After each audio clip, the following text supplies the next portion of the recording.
नमः शिवाय। राधे राधे, जय श्री कृष्णा। बंधुओं, सावन मास में मैं आपके लिए लाई हूँ श्री शिव महापुराण की कथा।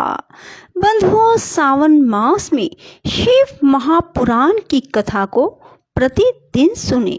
बंधुओं, महादेव की आप पर विशेष अनुकंपा होगी। बंधुओं, आपकी हर मनोकामना भोलेनाथ पूरी करेंगे।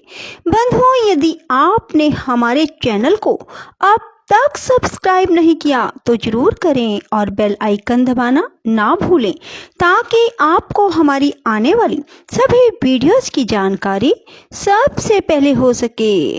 बंधुओं, वीडियो को पूरी सुनने के बाद कमेंट बॉक्स में जय शिव शंकर भोलेनाथ जरूर लिखें। बोलो शिव शंकर भोलेनाथ की जय। ब्रह्मा जी कहते हैं, देव ऋषि, तुम्हारे चले जाने पर प्रफुल्लित हुई पार्वती ने महादेव जी को तपस्या से ही साध्य माना और तपस्या के लिए ही मन में निश्चय किया। तब उन्होंने अपनी सखी जया और विजया के द्वारा पिता हिमाचल और माता मीना से आज्ञा मांगी। पिता ने तो स्वीकार कर लिया, परंतु माता मीना ने स्नेहवश अनेक प्रकार से समझाया और घर से दूर वन में जाकर तप करने से पुत्री को रोका। मीना ने तपस्या के लिए वन में जाने से रोकते हुए ओ माँ, बाहर ना जाओ ऐसा कहा। इसलिए उस समय शिवा का नाम उमा हो गया। मुने, शैलराज की प्यारी पत्नी मीना ने रोकने से शिवा को दुखी हुए जान अपना विचार बदल दिया। पार्वती को तपस्या के लिए जाने की आज्ञा दे दी। मुनि श्रेष्ठ माता की वह आज्ञा पाकर उत्तम व्रत का पालन करने वाली पार्वती ने भगवान शंकर का स्मरण करके अपने मन में बड़े सुख का अनुभव किया। माता पिता को प्रसन्नता पूर्वक प्रणाम करके शिव के स्मरण पूर्वक दोनों सखियों के साथ वे तपस्या के लिए चली गई। अनेक प्रकार के प्रिय वस्त्रों का परित्याग करके पार्वती ने कटी प्रदेश में सुंदर मूंज की मेखला बांध शीघ्र ही वल्कल धारण कर लिए। हार का परिहार करके उत्तम मृगचर्म को हृदय से लगाया। तत्पश्चात वे तपस्या के लिए गंगा अवतरण तीर्थ की ओर चली, जहां ध्यान लगाते हुए भगवान शंकर ने कामदेव को दग्ध किया था। हिमालय का वह शिखर गंगा अवतरण के नाम से प्रसिद्ध है। वहीं परम उत्तम शुंखी तीर्थ में पार्वती ने तपस्या आरंभ की। गौरी के तप करने से ही उसका गौरी शिखर नाम हो गया। मुने, शिवा ने अपने तप की परीक्षा के लिए वहां बहुत से सुंदर एवं पवित्र वृक्ष लगाए जो फल देने वाले थे। सुंदरी पार्वती ने पहले भूमि शुद्ध करके वहां एक वेदी का निर्माण किया। तदंतर ऐसी तपस्या आरंभ की जो मुनियों के लिए भी दुष्कर थी। वे मन सहित संपूर्ण इंद्रियों को शीघ्र ही काबू में करके उस वेदी पर उच्च कोटि की तपस्या करने लगी। ग्रीष्म ऋतु में अपने चारों ओर दिन रात आग जलाए रखकर वे बीच में बैठती और निरंतर पंच अक्षर मंत्र का जप करती रहती थी। वर्षा ऋतु में वेदी पर सुस्थिर आसन से बैठकर अथवा किसी पत्थर की चट्टान पर ही आसन लगाकर वे निरंतर वर्षा की जल धारा से भीगती रहती थी।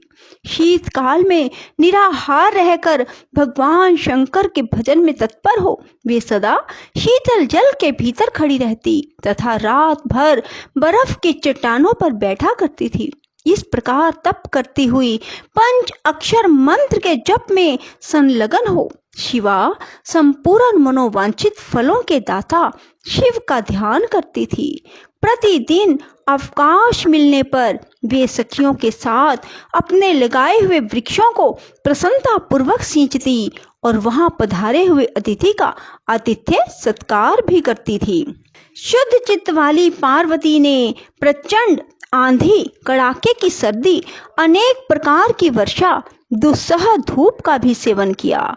उनके ऊपर वहां नाना प्रकार के दुख आए, परंतु उन्होंने उन सब को कुछ नहीं गिना। मुने, वे केवल शिव में मन लगाकर वहां सुस्थिर भाव से खड़ी या बैठी रहती थी। उनका पहला वर्ष फलाहार में बीता और दूसरा वर्ष उन्होंने केवल पत्ते चबा कर बिताया। इस तरह तपस्या करती हुई देवी पार्वती ने क्रमशः असंख्य वर्ष व्यतीत कर दिए। तदंतर हिमवान की पुत्री शिवा देवी पत्ते खाना भी छोड़कर सर्वथा निराहार रहने लगी। तो भी तपश्चर्या में उनका अनुराग बढ़ता ही गया। हिमाचल पुत्री शिवा ने भोजन के लिए परन का भी परित्याग कर दिया, इसलिए देवताओं ने उनका नाम अपर्णा रख दिया। पार्वती निरंतर चिंतन करती हुई जटा वल्कल धारणी निर्विकारा पार्वती मुंह नीचे किए सुदीर्घ काल तक तपस्या में लगी रही। भांति भांति के तृण और विचित्र पुष्प उन वन की शोभा बढ़ाते थे। वहां का सारा वन प्रांत कैलाश के समान हो गया। पार्वती के तप की सिद्धि का साकार रूप बन गया। ब्रह्मा जी कहते हैं, मुनीश्वर, शिव की प्राप्ति के लिए इस प्रकार तपस्या करती हुई पार्वती के बहुत वर्ष बीत गए। सुमधुर भाषण करने वाली पर्वत राजकुमारी शिवा, माता मेनका, भाई मेनाक, पिता हिमालय और मंदराचल आदि से उपयुक्त बात कहकर शीघ्र ही चुप हो गई। पिता हिमालय और मंदराचल आदि से उपयुक्त बात कहकर शीघ्र ही चुप हो गई। शिवा के ऐसा कहने पर वे चतुर चालाक पर्वत गिरिराज सुमेरु आदि गिरिजा की बारंबार प्रशंसा करते हुए अत्यंत विस्मित हो जैसे आए थे वैसे ही लौट गए। उन सब के चले जाने पर सखियों से घिरी हुई पार्वती मन में यथार्थ निश्चय करके पहले से भी अधिक उग्र तपस्या करने लगी। भगवान विष्णु ने देवताओं से कहा, मैंने आज पार्वती की तपस्या का सारा कारण जान लिया। तुम लोगों के साथ अब परमेश्वर शिव के समीप चलता हूँ।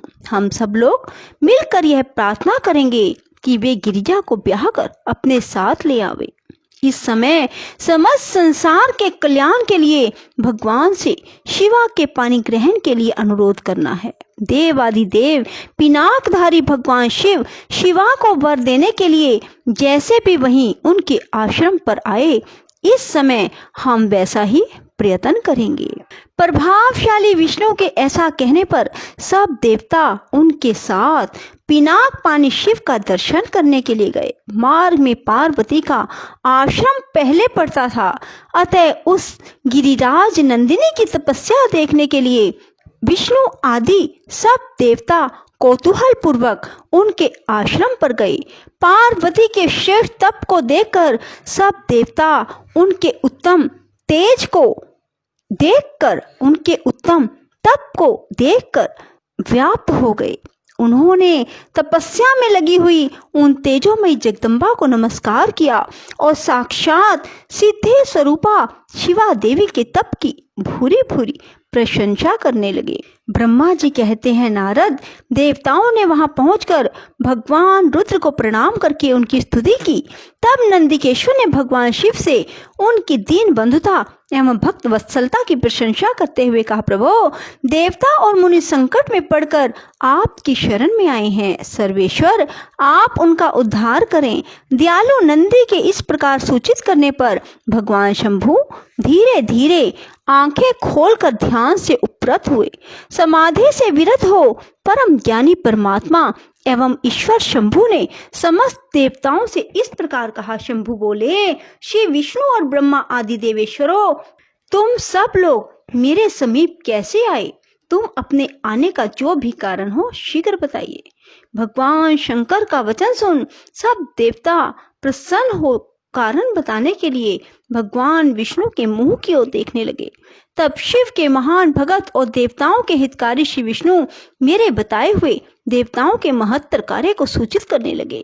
उन्होंने कहा, शंभो, तारकासुर ने देवताओं को अत्यंत अद्भुत एवं महान कष्ट प्रदान किया है। यही बताने के लिए सब देवता यहाँ आए हैं। भगवान, आपके औरस पुत्र से ही तारक दैत्य मारा जा सकेगा और किसी प्रकार से नहीं।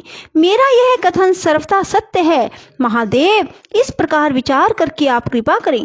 आपको नमस्कार है। स्वामीन, तारकासुर के द्वारा उपस्थित किए गए इस कष्ट से आप देवताओं का उद्धार कीजिए। देव शंभो, आप दाहिने हाथ से गिरिजा का पानी ग्रहण करें। गिरिराज, हिमवान के द्वारा दी हुई महानुभावा पार्वती को पानी ग्रहण के द्वारा ही अनुग्रहित कीजिए।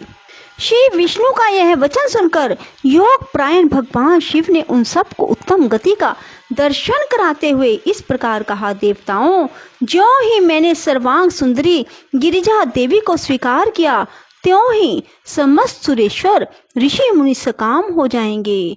फिर तो वे परमार्थ पथ पर चलने में समर्थ ना हो सकेंगे। दुर्गा अपने पानी ग्रहण मात्र से कामदेव को जीवित कर देंगी। विष्णु, मैंने कामदेव को जलाकर देवताओं का बहुत बड़ा कार्य सिद्ध किया है। आज से सब लोग मेरे साथ सुनिश्चित रूप से निष्काम होकर रहें। देवताओं, जैसे मैं हूँ उसी तरह तुम सब लोग पृथक पृथक रहकर कोई विशेष प्रयत्न किए बिना ही अत्यंत दुष्कर और उत्तम तपस्या करो। बोलो शिव शंकर भोलेनाथ की जय। राधे राधे। जय श्री कृष्णा। बंधुओं, यदि आपको हमारी वीडियो पसंद आए तो इसे लाइक करें और शेयर भी जरूर करें। धन्यवाद।